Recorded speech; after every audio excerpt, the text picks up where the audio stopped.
आज जो है वो अमोनिया का भाग 2 है, पार्ट 2 है।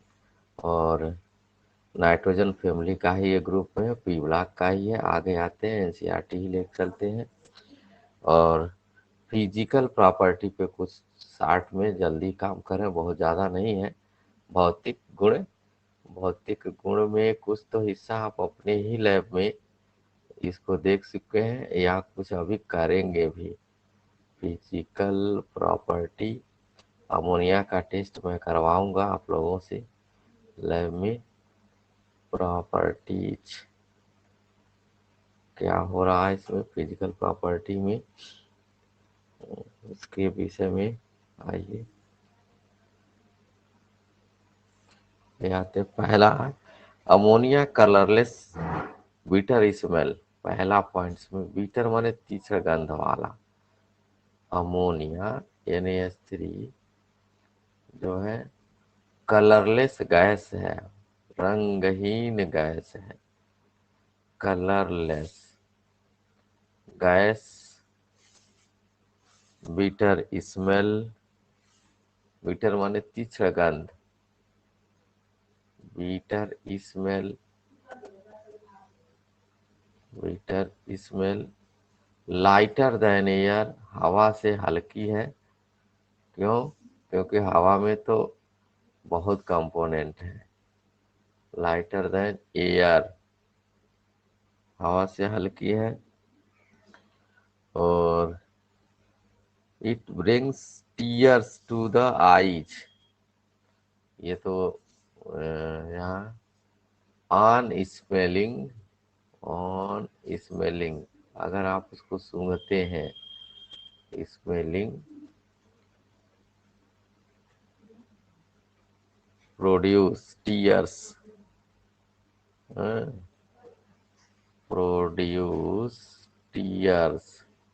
अश्रु गैस तो नहीं है, लेकिन ये आंसू तो निकाल देगा बहुत ज्यादा, इसलिए लैब में नहीं सूंघना है। एक्सेसिव में डेथ हो सकती है। दूसरे में आ जाइए। हम ले लेते हैं दूसरे पॉइंट्स पर। दूसरा पॉइंट्स को हम शॉर्टकट में और क्या कर दें, इट इज पोलर, ये ध्यान में रखे रहिए। इट इज पोलर, यह ध्रुवीय है। Therefore soluble in and soluble in water, जल में विलेय है। पोलर नहीं होता तो जल में विलेय नहीं होता, और जल में विलेय होगा तो ये किसके कारण हो रहा है? हाइड्रोजन बॉन्ड के कारण। हाइड्रोजन बॉन्ड बनाता है वाटर के साथ, इसलिए जल में विलय हो जाता है। यही है स्थिति इसकी। Hydrogen bond forms with water, forms with water, जल के साथ यह हाइड्रोजन बॉन्ड बनाता है। और कैसे बना लेगा, ये देखिए, ये रिएक्शंस भी आपके न्यूमेरिकल प्रोपोर्शन में आते। अमोनिया है, और जैसे ही गैस को आप पानी में डिजॉल्व कर देते, पास कर देते, तो ये अमोनियम हाइड्रोक्साइड बनाता। एक दुर्बल क्षार है, और ये दुर्बल क्षार है तो फिर इक्विलिब्रियम प्रोड्यूस करता। Equilibrium Kp Kc Kb, Kb निकालेगा यहाँ, Kb जो कांस्टेंट होगा बेस का होगा, और फिर बनाएगा क्या, अमोनियम आयन होगा, और प्लस OH आयन बनाएगा, और ये विद्युत का पुनः सुचालक हो जाता है। जिसका सॉल्युबिलिटी आप प्रेशर टेम्परेचर से बढ़ा सकते हैं। हाई डाइपोल मोमेंट का मॉलिक्यूल्स है, और बताने की जरूरत नहीं है। लिक्विड अमोनिया कलरलेस, जो लिक्विड अमोनिया है इसी से फ्रीजिंग कोल्ड स्टोरेज बनाए जाते हैं, इसी को पास करके। यही सबसे बड़ी इसकी उपलब्धि है। जो फ्रीजिंग पॉइंट है FP इसका कहा जाए, तो आप अमोनिया, वो अमोनिया का जो फ्रीजिंग पॉइंट अभी देख लीजिए कितना आ रहा है, -33.5 डिग्री सेंटीग्रेड है। इसीलिए नहीं साहब, ये तो बॉइलिंग पॉइंट है। ये तो बॉइलिंग पॉइंट, अभी फ्रीजिंग पॉइंट तो इस पर है -78 डिग्री सेंटीग्रेड, इतना। और बीपी है बॉइलिंग पॉइंट। बॉइलिंग पॉइंट जो है वो है -33.5, इतना डिग्री। जब ये गैस पास करते हैं नलियों में तो पूरी नली ठंडी हो जाती है, और आइस वगैरह जो बर्फ वगैरह बड़ी बड़ी सिल्लियाँ ठंडा की जाती है, वो इसी उसमें अमोनिया गैस होती है। या कोल्ड स्टोरेज में जो गैस हम रखते हैं अपना फल फूल सब्जी वगैरह, तो उसमें भी अमोनिया ही गैस पूरे दीवार के सहारे पास की जाती है, और तब जाके वो रूम पूरा ठंडा रहता है। जब हैवी सेंट्रल एसी लगाना होता है तब इसी का उपयोग करते हैं, लिक्विड अमोनिया डालते हैं। और लिक्विड अमोनिया में सोडियम डाल देंगे तो बहुत ज़्यादा बेसिक कैरेक्टर वाला हो जाता है। जो हम अभी कुछ रिएक्शंस होंगे कहाँ पे, ऑर्गेनिक केमिस्ट्री में, तो वहाँ पर मैं आपको इसके विषय में डिस्कस करूँगा। अमोनिया तो बैड कंडक्टर ऑफ इलेक्ट्रिसिटी है, ये बैड कंडक्टर है।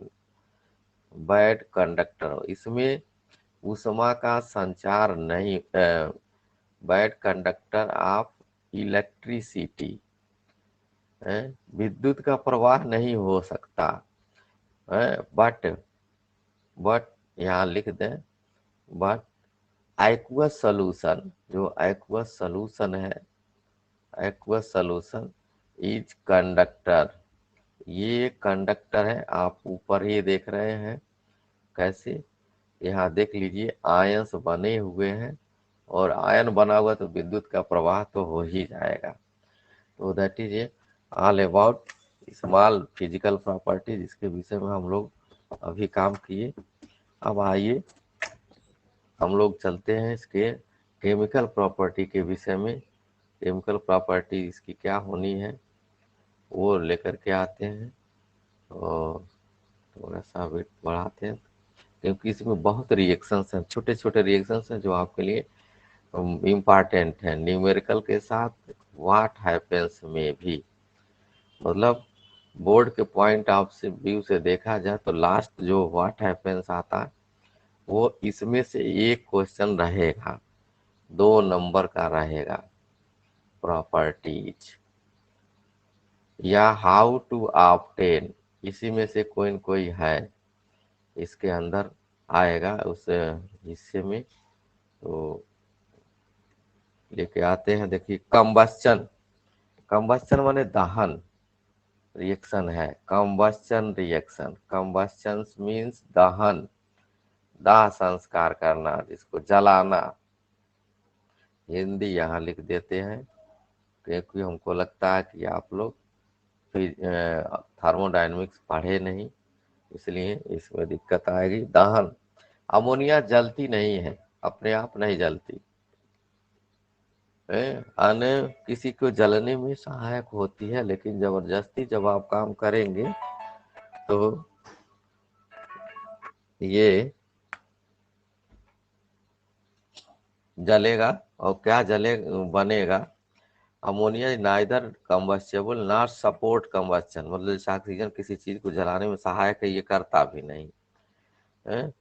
Mixture of ammonia and oxygen, ये मिक्सचर ऑफ अमोनिया, अमोनिया हो और ऑक्सीजन का मिश्रण हो, O2, तो ये देखिए बनेगा क्या, एक्सेस है ऑक्सीजन, ये ध्यान में रखे रहिए।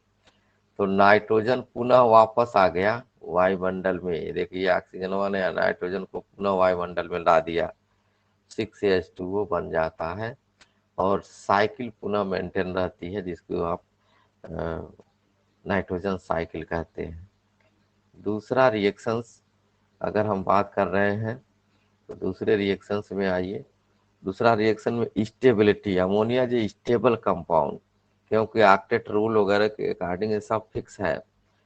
It decompose into nitrogen and hydrogen high temperature and pressure, बहुत उच्च ताप और दाब पर ये ऑलमोस्ट तो स्टेबल है, स्टेबल कंपाउंड है, स्टेबिलिटी इसकी बात करें तो आप कहेंगे ये तो स्टेबल है, अस्थाई है, बट ये डिकम्पोज हो जाएगा, टूट जाएगा कब?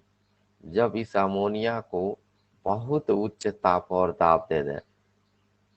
ये देखते रहिए, बहुत हाई टेम्परेचर और प्रेशर कितना है, और हीट इस तरह के दे रहे हैं, हीट आर इलेक्ट्रिक स्पार्क कराइए इसमें, 2 इलेक्ट्रोड को एक में टच कराएंगे तो लगभग 2200 सेंटीग्रेड टेम्परेचर पैदा हो जाता है। उस अवस्था में यह नाइट्रोजन और हाइड्रोजन अलग हो जाता है, मतलब हाई टेम्परेचर प्रेशर चाहिए। देखिए अमोनिया बन रहा है, इसके उल्टा, यानी बनने में भी बहुत ज्यादा टेम्परेचर जरूरत चाहिए था, 200 एटमॉस्फेरिक प्रेशर, और ये बन भी गया तो डिकम्पोज होने में इतना आपको टेम्परेचर चाहिए 2200 सेंटीग्रेड के आसपास, तब नाइट्रोजन हाइड्रोजन ये सब गैसियस स्टेट में है, तब ये अलग हो जाएगा मॉलिक्यूलर स्टेट में, यहाँ पर आ जाएगा। यहाँ भी ये भी गैस है और ये भी गैस है, ये गैसियस स्टेट में है। ऑक्सीडेशन, ये आपके लिए इम्पॉर्टेंट आ रहा है, इसलिए इसको थोड़े से कलर बदल रहे हैं, ये अभी हम उपयोग करेंगे बहुत जगह। दैट इज इम्पॉर्टेंट रिएक्शन, कई जगहों के लिए इम्पॉर्टेंट है, जिसको हम ऑक्सीडेशन मीन्स ऑक्सीकरण कहेंगे।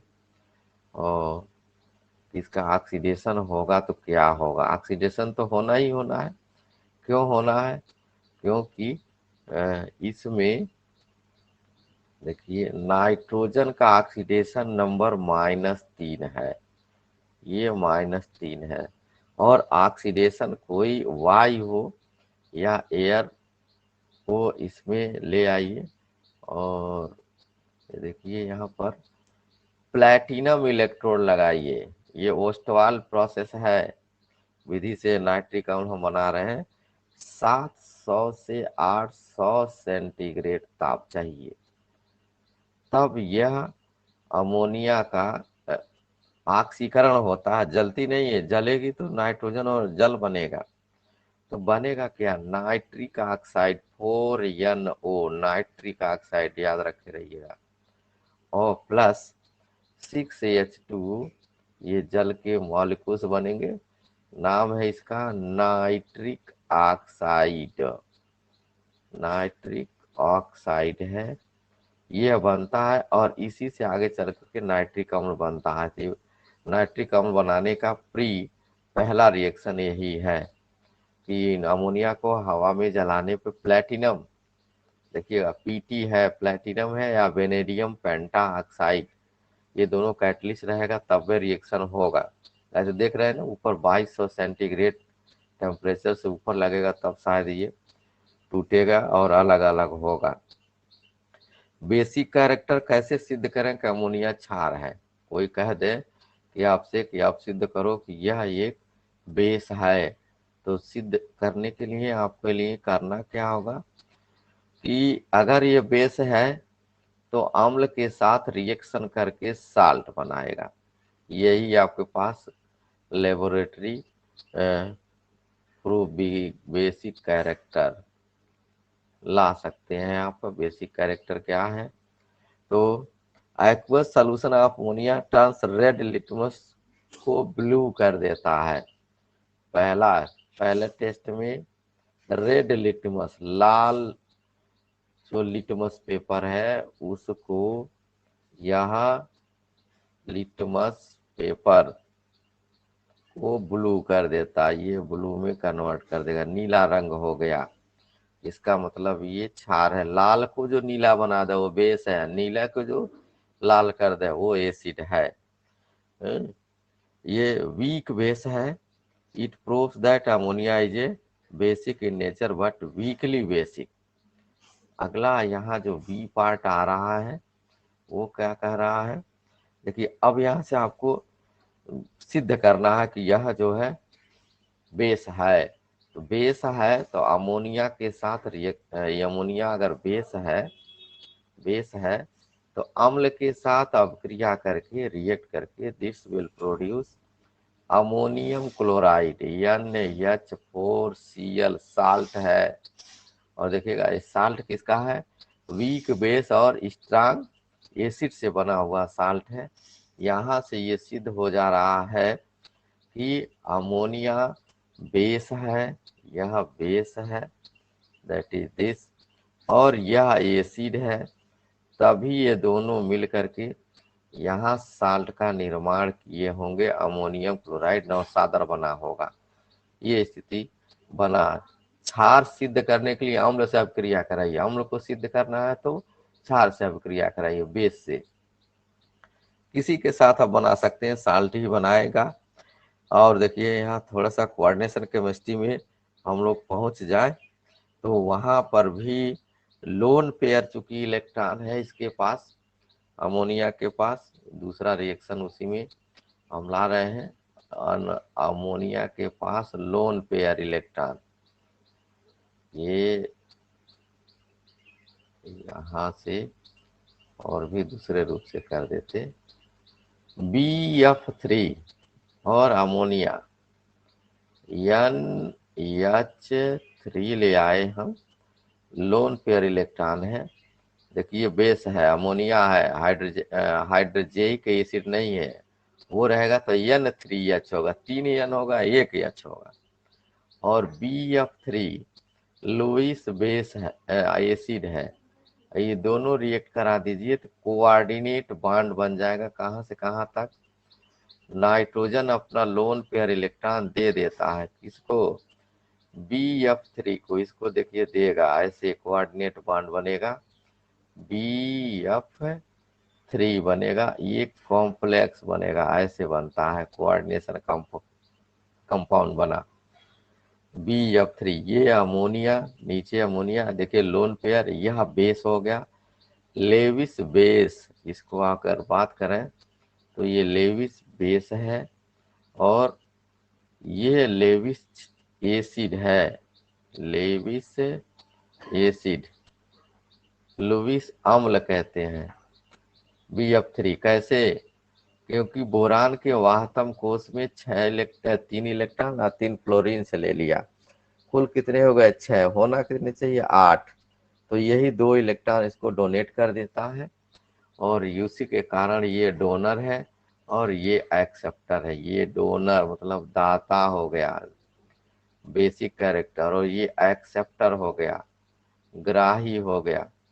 और ये इनके बीच में ये कोऑर्डिनेट कोवैलेंट बॉन्ड बना हुआ है, ये दैट इज दिस, ये कोऑर्डिनेट कोवैलेंट बॉन्ड बना हुआ है। तो ये समझ में नहीं आया। ये देखिए यहाँ से लेविस बेस है, अमोनिया इधर लेविस बेस, कैसे, इसके पास एक जोड़ा इलेक्ट्रॉन है, एक जोड़ा इलेक्ट्रॉन एक्सेस है, 1 लोन पेयर इलेक्ट्रॉन है। और BF3 के पास देखिए BF3 के पास बोरान के वाहतम कोष में 3 और फ्लोरीन के वाहतम कोष में 1, 3 फ्लोरीन है, तो बोरान 3 और फ्लोरीन ने 3 इलेक्ट्रॉन दे दिया हुआ 6 होना कितना चाहिए था, 8 होना चाहिए। एक लोन पेयर इलेक्ट्रॉन की कमी वाले को एसिड कहते हैं। तो ये जो लोन पेयर इलेक्ट्रॉन दे दिया इसका अष्टक पूरा करने के लिए BF3 को, तो इसने दिया, किसने, अमोनिया ने दिया, और BF3 ने लिया। ये देखिए ये दिया है, और BF3 पे कमी है, और दोनों का ऑक्टेट पूरा हो गया। अगर ऐसे नहीं समझ सकते तो नाइट्रोजन के वाहतम कोष में 7 इलेक्ट्रॉन है और 3 हाइड्रोजन से पा गया, कुल इनके इलेक्ट्रॉन की संख्या हो गई 10, होना कितना चाहिए, 8, बच कितना गया, 2 एक्सेस है, lone pair LP, alone pair, ये दोनों जोड़े में बाहर पड़े हुए हैं।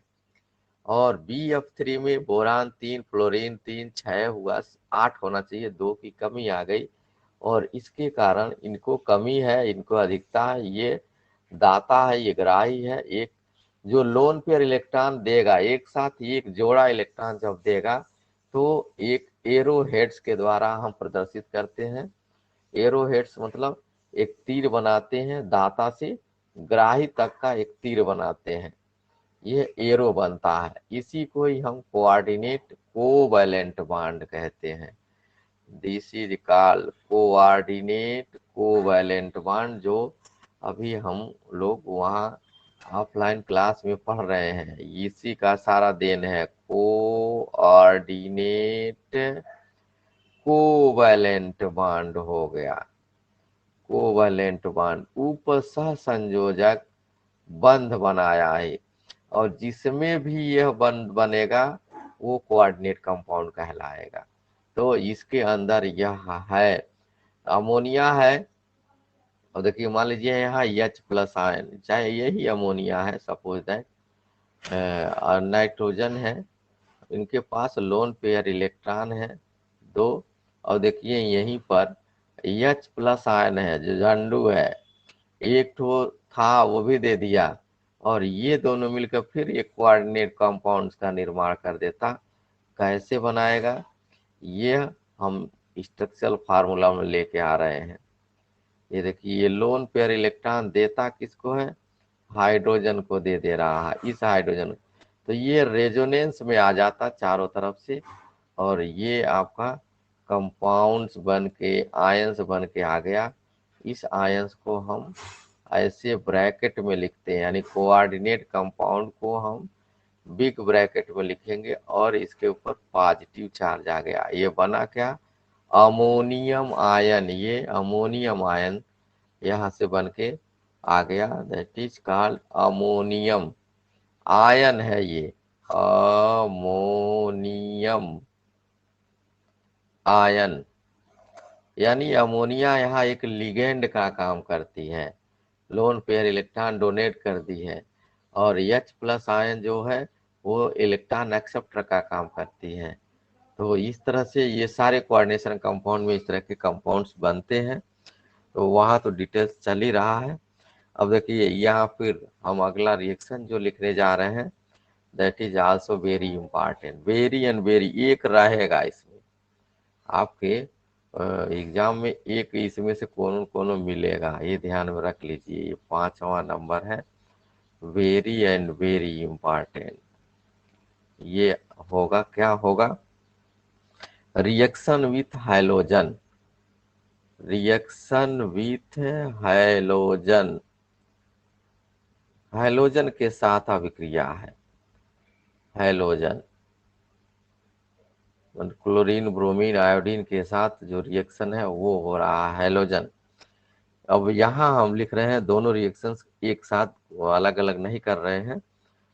अमोनिया है, एक रिएक्शन यहाँ देखिए, ये नंबर डाल दे रहे हैं, NH3 ज्यादा मात्रा में, एक्सेस मात्रा में, क्लोरीन लिमिटेड मात्रा में, एक्सेस, एक्सेस अभी इधर करते, बनता क्या है ये देखिए, ये जो बनेगा ये 6NH4Cl, नाइट्रोजन गैस बनाने की यही विधि भी है, हम पढ़ाए भी हैं इसके पहले।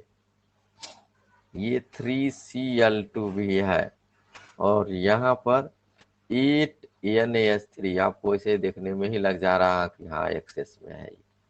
ये एक्सेस पार्टनर है, एक्सेस माने अधिकता में है, और क्लोरीन न्यूनता में होगी, तब जाकर के अमोनियम क्लोराइड बनेगा और नाइट्रोजन गैस बनेगा। ये हमारे लिए है।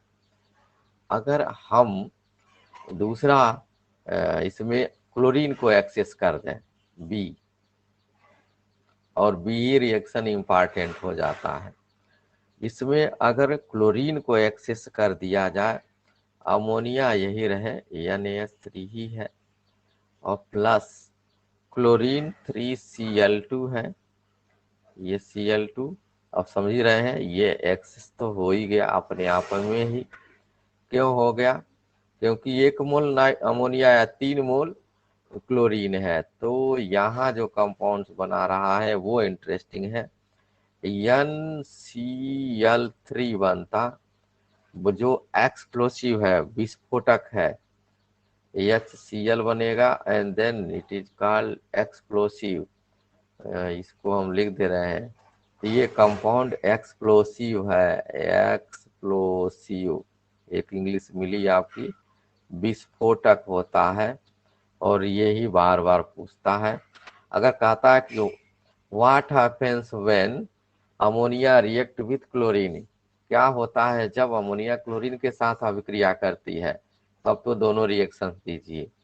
यदि वो कहता है कि क्या होता है जब अमोनिया क्लोरीन के अधिकता के साथ अभिक्रिया करती है, तब आप ये रिएक्शन लिखेंगे। ऐसा NCl3, NBr3, NI3 सब विस्फोटक टाइप के हैं। तो ये स्थिति आपके सामने आ जाती है, इसमें ये ध्यान में रखे रहिए। इंपॉर्टेंट रिएक्शंस, ये दैट इज इम्पॉर्टेंट, पूरा रिएक्शन ही इम्पॉर्टेंट है ये। तो अगला रिएक्शंस में पुनः आ जाइए। Solid iodine reacts with ammonia to form brown coloured nitrogen triiodide. If this dry substance is rubbed explosion occurs. ये देखिए, अगर हम अमोनिया को यहाँ C ले रहे हैं, ये भी C जो भी रहा होगा, अमोनिया है NaH3, और इसको हम आयोडीन सॉलिड है, ये ध्यान में रखे रहिएगा, आयोडीन सॉलिड है, और इसके साथ रिएक्शंस करा दें तो बनता है 2 सीरीज, NI3 बन गया, और N के बीच में फिर बॉन्ड है, और NaH3 हाइड्रोजन जिसको कहते हैं, प्लस और क्या बन गया 3HI, ये बना, और ये जो बन गया 3I2 2NaH3, that is this, और ये NaH3 जो है Ni3, इसको यदि थोड़ा सा कहीं से धक्का लग जाए, ठीक है, धक्का समझ रहे हैं ना, किसी भी तरह से कहीं से आपका पैर ही मान लीजिए उसी पर पड़ जाता है, तो ये एक्सप्लोड कर जाता है, माइंस बनाई जाती। माइंस समझ रहे हैं, माइंस, माइंस माने खान नहीं, ये माइंस बम जो उसके उपयोग किए जाते, थोड़ा सा दबाव पड़ जाए यहाँ और तुरंत एक्सप्लोड होके क्या बनाएगा, ये 5 नाइट्रोजन गैस, जो कुछ भी रहेगा उड़ जाएगा। फिर यहाँ अमोनियम आयोडाइड NH4I बनाएगा, I, और पुनः इधर देखिए 9 आयोडीन गैस के मॉलिक्यूल निकलेंगे, ये दैट इज एक्सप्लोसिव हो जाता है। यहाँ ऊपर लिख दे रहे हैं दूसरे कलर से, कहीं रिएक्शंस में आपके लिए आ जाए। NI3 देखिए, यहाँ भी लोन पेयर है, यहाँ भी लोन पेयर है, 2 लोन पेयर है, हाइड्रोजीन कहलाता, हम यहाँ लिख दे रहे हैं अभी। ये एक्सप्लोसिव हो गया, विस्फोटक, बहुत जबरदस्त है। NH2 और NH2 को हम ये हाइड्रोजीन कहते हैं, ये फार्मूला हाइड्रोजीन का है। अभी बहुत उपयोग करेंगे हम इसको, कहाँ, ऑर्गेनिक केमिस्ट्री में एल्डिहाइड और कीटोन में बहुत ज्यादा उपयोग करेंगे हाइड्रोजीन। और यहाँ पर NI3, यानी ये डॉट लग गया, डॉट डॉट डॉट, ये बॉन्ड नहीं साहब, इसके अंदर डॉट 2 मॉलिक्यूल हो गए, ये NI3 इस तरह से बना ये मॉलिक्यूल, जो विस्फोटक, थोड़ा सा इसको पुश करिए, धक्का किए, रब करिए, मतलब रगड़िए, तो ये विस्फोटक का काम कर जाती है। अमोनिया जो है वो करता क्या है, अपचायक है। कैसे पता चलेगा अपचायक है, अमोनिया अपचायक है, किस तरह से आपको बताया जाए। तो अमोनिया अपचायक ऐसे है क्योंकि इसमें अमोनिया के ऑक्सीडेशन नंबर जो है -3 में है, आई बढ़ के तो जाएगा +5 में, एज ए रिड्यूसिंग एजेंट।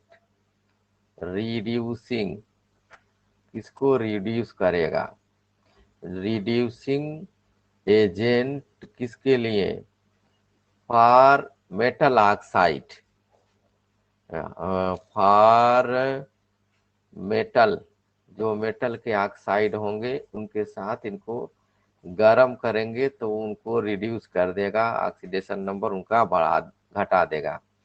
देखिए यहाँ से 3CuO है, यहाँ ऑक्सीडेशन नंबर 2 है कॉपर का। और जैसे इसमें अमोनिया आप डाल देंगे, गरम कर देंगे, अमोनिया वैसे गैस में है, ये गरम किया, -3 ऑक्सीडेशन स्टेट में है, और तो इसका ऑक्सीडेशन नंबर बढ़ जाएगा। देखिए कॉपर तो अपचयित हो गया 0, यानी क्यूप्रिक ऑक्साइड से कॉपर कैसे बनाओगे, तो ये आ गया। और नाइट्रोजन का ऑक्सीडेशन नंबर भी बढ़ गया, -3 से 0 में चला गया, और तो पानी तो बनेगा ही, ऑक्सीजन के साथ वाटर बना देगा, ये बन गया आपका। इसी तरह से अन्य रिएक्शंस को भी आप बना सकते हैं। क्यूप्रिक ऑक्साइड है, इसका नाम है, गलत नहीं होना चाहिए, क्यूप्रिक ऑक्साइड है, क्यूप्रस ऑक्साइड नहीं है। बच्चा लोग बहुत ज्यादा कंफ्यूज हो जाते हैं, हम दे रहे हैं, क्यूप्रिक ऑक्साइड है, ये ध्यान में रख लीजिए। अगले रिएक्शंस में मान लीजिए हम आयरन वगैरह का, उनको भी अपचयित कर देगा, कोई ज्यादा जरूरत नहीं है इस पे आने के लिए। क्यूप्रस कब होता है, जब Cu2 हो, Cu यहाँ लिख दे रहे हैं, Cu2O, then it is called cuprous. तभी क्यूप्रस होगा जब हम आपको लैब में टेस्ट कराएंगे ग्लूकोज का, तो ये जिस रंग का लिखा हुआ है इसी रंग का प्रेसिपिटेट बन जाता है क्यूप्रस ऑक्साइड का। तब समझिए ग्लूकोज में एल्डिहाइडिक ग्रुप है। फाइलिंग सोल्यूशन से हम टेस्ट करवाएंगे वहाँ। रिएक्शन विथ मेटल साल्ट, ये देखिए तीसरे समूह के जितने तीसरा समूह जो आप क्वालिटेटिव एनालिसिस कर रहे हैं, प्रैक्टिकल आ गया। Reaction with metal salt, third group के जो रेडिकल हैं, थर्ड ग्रुप में वही है जिनकी जो वैलेंसी है +3 है, वो सब है। पूछता है एग्जामिनर, पूछेगा तीसरे ग्रुप में कौन से है, क्योंकि आप लोगों को काम कराया फर्स्ट ईयर में किसी और ने, अब तो फिर उसी को हमको कराना पड़ेगा प्रैक्टिकल। तो थर्ड ग्रुप की हम बात करेंगे यहाँ। थर्ड ग्रुप में कौन कौन से हैं, थर्ड ग्रुप में जो रेडिकल है, आयरन है, अल्युमिनियम है, क्रोमियम है, और इनके साल्ट हम देंगे, जैसे FeCl3 दे देंगे। और जैसे ही इसमें अमोनियम हाइड्रोक्साइड का सॉल्यूशन डालेंगे, वैसे ही देखिए ये क्या बनेगा, थर्ड ग्रुप में क्या बन सकता है आप समझ सकते हैं, फेरिक हाइड्रोक्साइड होगा, फेरिक हाइड्रोक्साइड, और प्लस अमोनियम क्लोराइड, नौसादर यहाँ बन के तैयार हो गया अमोनियम क्लोराइड। ये भूरे रंग का प्रेसिपिटेट आएगा, red brown precipitate, red brown भूरे रंग का प्रेसिपिटेट यही बनता है, रेड ब्राउन प्रेसिपिटेट है। तो हम कहते हैं कि हाँ इसमें ये आयरन मूलक Fe3+ हो सकता है। ये तो ये हो गया। दूसरे में अगर आ जाए, ये देखिए दूसरा यहाँ मूलक उसमें जो उपलब्ध है थर्ड ग्रुप में, सब लैब में है, सब लैब में आपको काम करने के लिए मिलेगा। और अभी समझ लीजिए तीसरे ग्रुप में पुनः अमोनियम हाइड्रोक्साइड जो ग्रुप रिएजेंट है, इसका समूह अभिकर्मक है अमोनियम क्लोराइड की उपस्थिति में, तो ये बनेगा क्या, एल्युमिनियम हाइड्रोक्साइड बन जाएगा। हाँ, Fe का एन फैक्टर क्या होता है, यहाँ Fe के एन फैक्टर नहीं है, ये exchange reaction, double decomposition reaction है, उभय अपघटन अभिक्रिया है। ये उभय अपघटन अभिक्रिया वो जिसमें दोनों मॉलिक्यूल टूट जाते हैं और आपस में अदला बदली कर लेते हैं, किसी का कोई चेंज नहीं होता। ये उभय अपघटन, डबल डिका, FeCl3 भी टूट गया, अमोनियम हाइड्रोक्साइड भी टूट गया। ये देखिए ये आएगा, अगर अल्युमिनियम आपके साल्ट में अवेलेबल है तो ये रुई जैसा सफेद, वाइट प्रेसिपिटेट, वाइट फिर प्रेसिपिटेट बनेगा, अवक्षेप देगा तो एल्युमिनियम होगा। अगर यहीं पर देखिए क्रोमियम ले लें, यद्यपि क्रोमियम नहीं देंगे, क्यों नहीं देंगे, क्योंकि बहुत महंगा साल्ट है यार, सॉरी, इसलिए आपको लैब में नहीं मिलेगा, अपने यहाँ के लैब में नहीं मिलेगा, अपने यहाँ के लैब में नहीं मिलेगा। और बीएससी वाले में दर्शन नहीं होगा, यूनिवर्सिटी में अगर कहीं पहुंच गए तो क्रोमियम वहाँ मिल जाएगा, वहाँ टेस्ट कराने का आपको क्रोमियम मिल जाएगा। और क्रोमियम में अमोनियम हाइड्रोक्साइड डालते हैं तो ये देखिए रिएक्शन आप लिख सकते हैं, कोई खाली अदला बदली कर देना है। प्लस वही 3 मोल अमोनियम क्लोराइड बन गया, ये तो लैब का काम हो गया आपका यही। और किस रंग का बनेगा, green colour precipitate, green colour का, एकदम ग्रीन, ग्रीन कलर का पीपीटी आएगा। ये क्रोमियम हरे रंग का होता है, ये ध्यान में रखे रहिए। और यही अवक्षेप जब हरा आ जाएगा तब समझिए क्रोमियम है। अब दूसरा एक रिएक्शन और लिख करके इसको बंद करते हैं हम। ये देखिए 8वें नंबर पे अगर हम आ जाएं तो कौन सा रिएक्शन हम लिखने चल रहे हैं। 8वें रंग कॉम्प्लेक्स फॉर्मेशन, अमोनिया एक लिगेंड है, ये तो सभी जान गए क्योंकि ये इसके पास लोन पेयर इलेक्ट्रॉन है।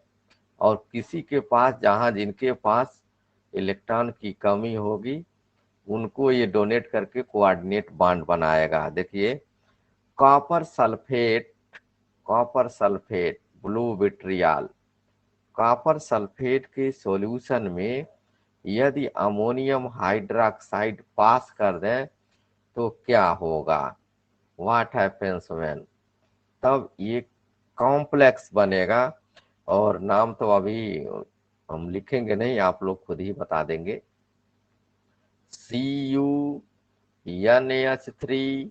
देखते रहिएगा NH3, और यहाँ 4 हो गया, ये बिग ब्रैकेट बना कोऑर्डिनेशन कंपाउंड वाला, और फिर यहाँ सल्फेट हो गया SO4, and then it will produce water, तो देगा क्योंकि सारा रिएक्शन एक्वस में ही हो रहा है तो पानी तो बनेगा ही। ये भी एक्वस है, कॉपर सल्फेट भी एक्वस है, पानी बन गया, ये साल्ट बना।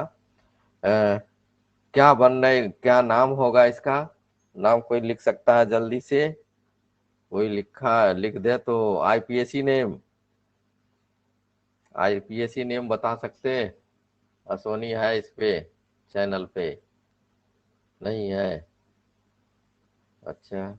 तो ये कोई चंदन वगैरह जान रहे हैं, नहीं, तो ये देखिए है क्या कि ये कॉपर यहाँ +2 ऑक्सीडेशन स्टेट में, हमेशा न्यू ऐसे लिखते हैं, इसके ऊपर ऐसे लिखा रहेगा ब्रैकेट में। नाम हो गया टेट्राएमीन, बिल्कुल सही, ट्राई नहीं यार, ट्राई नहीं, 4 है ना यार, टेट्राएमीन यहाँ लिख दे रहे हैं हम, टेट्राएमीन, अमोनिया को एमीन लिखते हैं, डबल एम रहेगा, टेट्राएमीन।